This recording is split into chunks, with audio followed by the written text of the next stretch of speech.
آپ کی بات بالکل صحیح ہے، لوگوں کے ساتھ مسئلے مسائل اس پروگرام میں ضرور آئے ہیں، لیکن یہ بھی پچھلی حکومت کا ایک نیا پروگرام کیا گیا تھا کہ بینکوں کے ذریعے ادائیگی کے اور پوس ایجنٹس کے ذریعے ریٹیلر ایجنٹس کے ذریعے وہ ایک کوئی ٹھیک نظام نہیں تھا۔ اس میں بھی ایک بینک کو پھر جو ہے پورے پاکستان میں ایک بینک کو سلیکٹ کیا گیا جس نے جو بھی پچھلے 3-4 سال میں مشکلات ہوئے ہیں۔ اب ہم ایک نیا بینکنگ نظام جو ہے وہ متعارف کرانے جا رہے ہیں جس میں 6 نئے بینک جو ہیں وہ اس میں آ جائیں گی، جس میں جائز کیش بھی ہے، ایزی پیسہ بھی ہے۔ لوگوں کی سہولت کے لیے اس میں مزید بھی بہتری کی ضرورت ہے۔ ہم اس پہ کام کر رہے ہیں کیونکہ میری لیڈرشپ نے مجھے ایک ہی جو کام ہے وہ سونپا ہے کہ یہ پیسے جو ہیں، جو حقدار ہیں، جو مستحقین ہیں، جو بینیفیشریز ہیں، ان کو کٹوتی کے بغیر ملنے چاہیے، ان کا پورے پیسے ان کو ملنے چاہیے اور عزت سے ملنے چاہیے۔ اور اس سے بڑھ کر بھی جو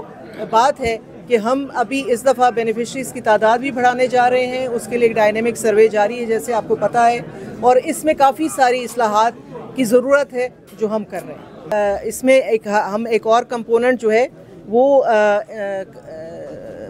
جو ہے متعارف کرائیں گے، وہ سکلز ٹریننگ پروگرام ہے، کیونکہ اس وقت ہمارے پاس جتنی گنجائش ہے اس سے زیادہ لوگوں کو پاکستان میں ضرورت ہے۔ یہ انکم سپورٹ پروگرام ہے، یہ ذرا اس کے جو نام ہے اس پہ غور فرمائیں۔ یہ کوئی ایسا پروگرام نہیں ہے، اس کا یہ مطلب نہیں ہے کہ آپ کام کاج چھوڑ کے ان پیسوں کے لیے بیٹھ جائیں۔ یہ جو آپ کی انکم کا گیپ ہے، آپ اگر 30,000 روپے کما رہے ہیں اور آپ کا خرچہ جو ہے وہ 40,000 روپے کا ہے، تو ادھر یہ جو ہے پروگرام آپ کی معاونت کے لیے آتا ہے کہ وہ 10,000 کا جو گیپ ہے یا 12,000 کا جو گیپ ہے مہنگائی کی وجہ سے جو ہوا ہے، جو آپ پورا نہیں کر پا رہے، اس کو پورا کرے۔ آپ کی ہینڈ ہولڈنگ کرتا ہے تب تک کہ آپ اس گیپ کو خود پورا کر لیں۔